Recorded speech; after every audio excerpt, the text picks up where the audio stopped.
Hey everybody, how's it going? Stan Sher with another dashboard car sales stories from my experience.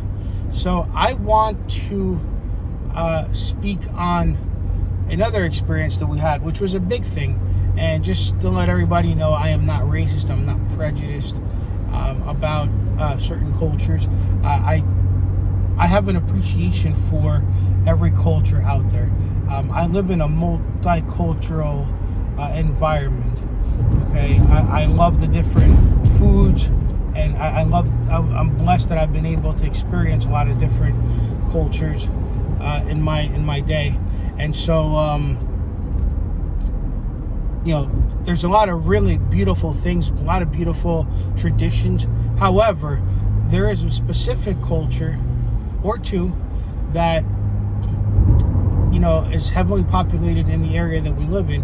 And back in those days, and I'm sure even nowadays, car salespeople, actually salespeople in general, do not like to deal with that culture for the way they negotiate, for the way how much time they take up,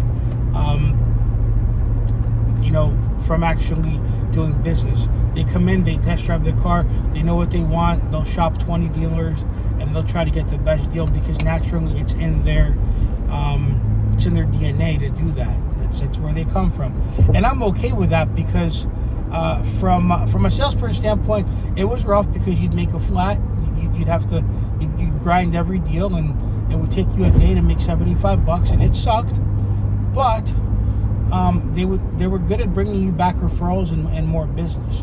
So there was a positive to it. The negative of it is when you get tied down on a Saturday and you can't go out and make money and sell the way you want to sell, because you have to eventually learn how to be quick and to the point and direct.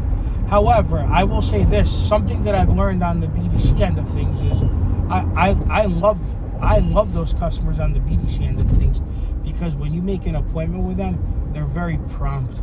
They show up to their appointments. I mean, I was running Honda stores years later in BDC where I was having 80% show rates on certain days just because, they're very prompt. You make an appointment, they come in. They're great customers. It's just you have to learn how to deal with them. So back in the day when I was an amateur and a green pea, and my friends that were, we were starting to come up in the business, we at that point in life, we did not like dealing with those cultures. People from that same culture that worked in the business did not like dealing with that culture too. It was brutal. But let me tell you something. It taught you how to have thick skin. It taught you how to deal with a lot. And it really opened up my mind. A lot of people come into that aspect of the business dealing with those cultures with a closed mind. And it's not that they're racist. It's not that they're prejudiced.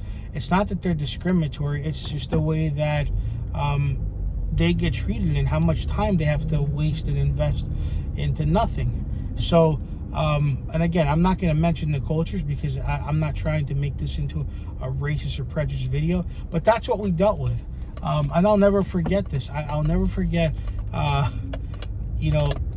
somebody was trying to negotiate with a friend of mine, and they didn't make a deal, and my friend ends up going to a 7-Eleven and realizing that this customer owned that 7-Eleven, and my friend decided to be funny.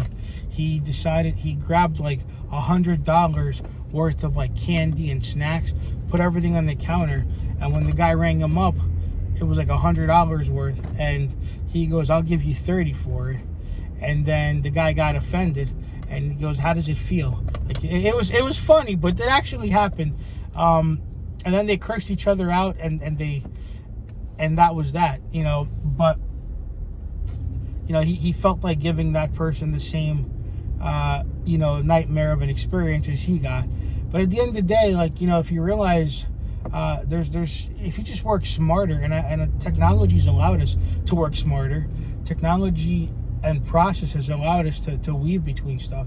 Like, I get right to the point in this case, and I'm not spending more than 30 minutes. If you're not buying a car at that point, like, I'm moving on.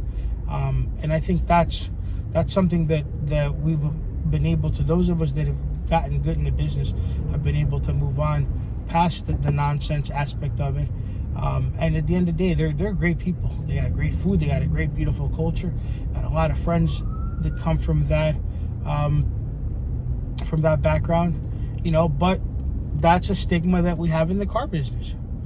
You know, it is what it is. I just wanted to put it out there, and it's all about how you work it. So another interesting aspect of some of the things that we dealt with, obviously working in the Northeast.